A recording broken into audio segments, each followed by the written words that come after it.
This is Jamie Drummond for Good Food Revolution. I'm sitting here with the incredibly patient Alexandrine Roy from Domaine Marc in Burgundy.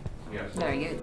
So my domain is a very small familial estate which includes 4 hectares total of Pinot Noir and Chardonnay.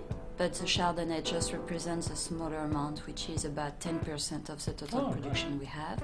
So it's mainly Pinot Noir. And so we are working just by the family. My father just took his retirement at the beginning of the year, but he's still helping me so well because we just can't stop when you are doing this kind of work. My mother, she's more involved in the office and papers, and I'm covering all the things, from the vine to the wine, and my boyfriend recently joined me on the estate since March. Nice. Now, where are the vineyards in Burgundy exactly? So it is located in Gevrey-Chambertin, and so we have 12 different parcels. And for this small and tiny parcel, we used to produce just 3 cuvées. So the first one is vieille vigne, which means old vines. That's a selection of the oldest vines we have, which are about 70 years old. Oh.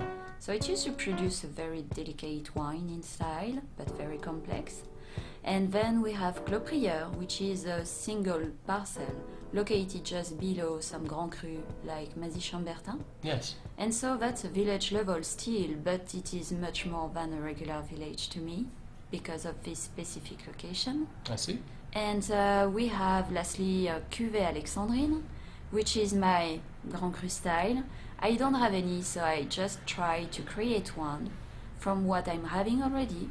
And so it's all about a grape selection. It is not a barrel selection, that's a grape selection. I see. So I used to go in 6 of my favorite parcels, and I just pick Mirandais grapes.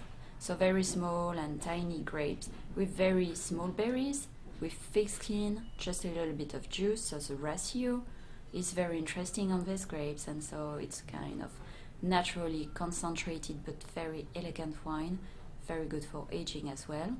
And so the white Marsanel et Champerdry is made 100% Chardonnay, and it's actually between Fissin and Couchet village, yes, which are more at the north of Gevrey-Chambertin, but just 5 kilometers from my place. So everything is so close. Now, how has the 2010 vintage been shaping up? What are your thoughts on this year's fruit?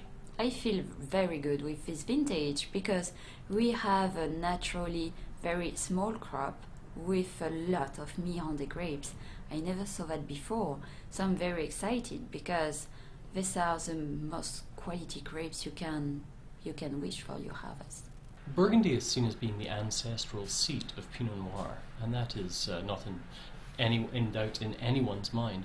However, Pinot Noir is produced rather well in some other parts of the world, and I happen to know that you've been making Pinot Noir outside of Burgundy. Please tell me a little bit about that.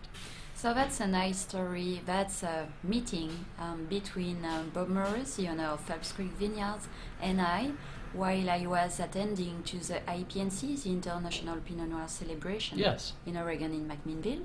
So we meet each other thanks to a mutual friend, and when Bob Morris tried my French wines, he was so impressed, and he just asked me, it would be great if you could do something for me like this. And I say, well, it's gonna depend of the timing, but if we can find a way, yeah, it will be a nice experience. I do not have the pretension to do a Gevrey in Oregon, but I'm gonna try to make a classic style, Burgundian classic style for you. Now, how would you describe the major differences between making a Pinot Noir in Oregon and making a Pinot Noir in Gevrey-Chambertin, or rather, making a Gevrey-Chambertin? Well, in my place, in my estate in Gevrey, I'm doing everything, including growing grapes. So that's the most part of the work, the growing of the grapes, which represent about 90% of the time we spend. And then, winemaking, it's just easy going because you grow the fruits exactly the way you want to have the style of wine you look for. And I'm looking for classic style, So there's not as much to do in the winery then. Whereas in Oregon, I'm not growing the fruit, so I have to deal with something different, including a higher temperature climate. And for the acidity, that's always a big challenge because I'm looking to keep some acidity in grapes.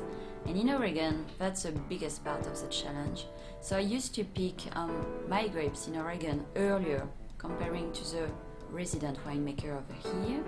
And I'm still using the classic method I'm having in Burgundy, so very gentle handling of grapes, natural fermentation with native yeast punching down by foot. So I guess I try to make a classic style, but that's much more challenging for me to have this classic style in Oregon. Now, how do your family and your neighbours feel about you making wines away in Oregon? They think probably it was a big challenge for me because I never been working in Oregon before, but I had foreign experience in Australia and New Zealand. So I was thinking it would be a nice spot to try to do some Pinot because I think Oregon is a nice place to try that. So I think they are quite happy for me and quite proud, especially my parents, because that's kind of, recognition of the work I do in my Gevrey Chambertin wine. And so. Well, Alexandrine, thank you very much for joining us at Good Food Revolution today. We look forward to catch up with you. Well, Alexandrine, thank you very much for joining us today at Good Food Revolution. We do look forward to catching up with you again, whether it be in France or in Oregon or perhaps elsewhere in the world. Thank you very much. Thanks to you.